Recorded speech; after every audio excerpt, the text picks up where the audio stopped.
In this lesson, I'm going to discuss leash reactivity training. Keep in mind that the scope of this course is not to address serious behavior problems.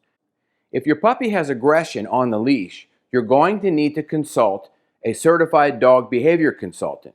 I'll put a link in the show notes on how to get a hold of one. I'm a dog trainer. I am not certified as a dog behavior consultant. However, I do work with a lot of behavior problems that are not super serious. And those are going to include dogs with serious stress, anxiety, fear, and aggression. If your dog has been diagnosed with one of those, you're going to need to seek out a certified dog behavior consultant. There are a few things I'm going to teach you in this lesson to help prevent your puppy from being leash reactive. Now, puppies can react to just about anything moving. Another dog, a person, a car, a bike, somebody on a skateboard, even a plane overhead or a bird. If your dog starts to bark very loud and growl and get up on their back legs and lunge toward an object, such as another dog or a person, it could be quite serious because the dog can pull you and you don't want that. You want to be able to have the puppy under control. The first thing that you want to do is keep your puppy under threshold. I'm going to put an image up right now.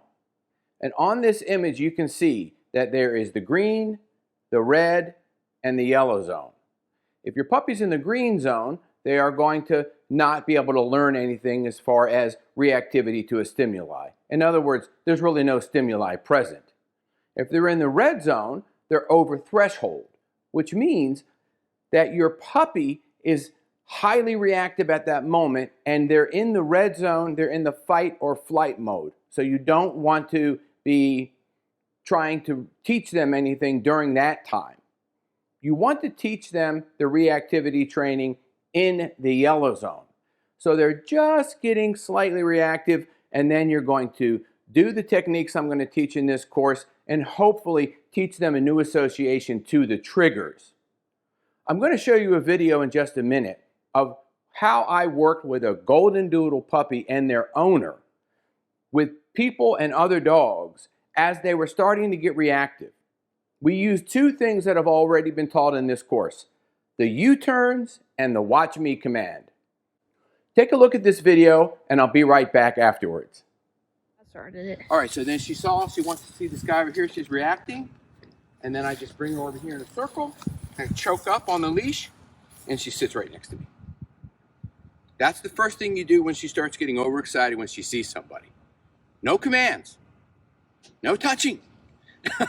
This is gonna make her more anxious. Now she's so connected to me, she's leaning against me and standing on my foot because she trusts my guidance. You gotta be in this place to get her to act better with the leash manners, okay? My demeanor is very calm and relaxed and grounded, and I'm transmitting that through the leash to her. But notice how I choked up on that leash. Real tight here. So she can't have the opportunity to jump and get on her back legs and jump up like that. So I get her over here again, watch. She starts going over there to this guy, wants to react to this guy. Hey. I do a circle, 180 degrees. Good. I just touch her on the rear and just get her down. Good girl, very good. Okay, now, if she still didn't respond well to that and she wants to see this, I'm gonna, watch me, block her from the stimuli. Hey, Trudy, watch me, good girl. You see me? Good. I take my glass off, I want her to make eye contact with me. Good girl, it's very good. And again, notice the good girls, good girl, good girl, good girl. I'm not correcting her much, but I will if I have to. But the most thing I'm doing is reinforcing the behavior that I want with a good girl. No treats, nothing, okay? One more time. Hey, good, perfect. I want you to just go a little closer when she starts reacting. You're gonna do what we've trained. She's doing good. Turn her around, do the circle. Stop. Good. Go back closer to the stimuli. Do another circle. So you're gonna go 5 feet closer each time. Good. Go closer this time. Turn around. Good. Now see what we're doing here is we're slowly easing her into the situation. Go almost very close to them, but 5 feet away. Okay. Reset her. Mm-hmm. Good. Mm-hmm. Good. Good job. That's how you do it. Now she's not reacting to that. See that? That's how you do it. Good job. As you can see in that video, we are distancing ourselves from the stimuli. We're using the watch me command, and we're doing circles, just like I taught in the leash training exercises. Also notice that that puppy is using an easy walk harness and a 6-foot leash, just like I recommended. There are 3 things that you want to do if you find out your puppy is getting reactive. 1, you want to create distance. 2, you want to have the puppy focus on you. And 3, you never want to have the puppy over threshold.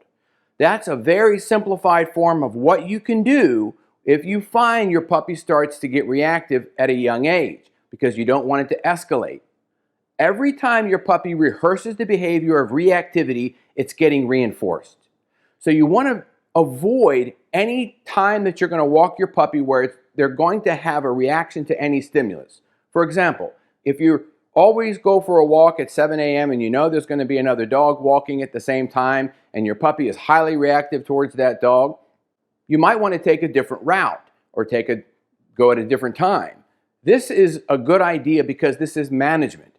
With reactive puppies that are starting to get reactive, you want to start using a lot of management.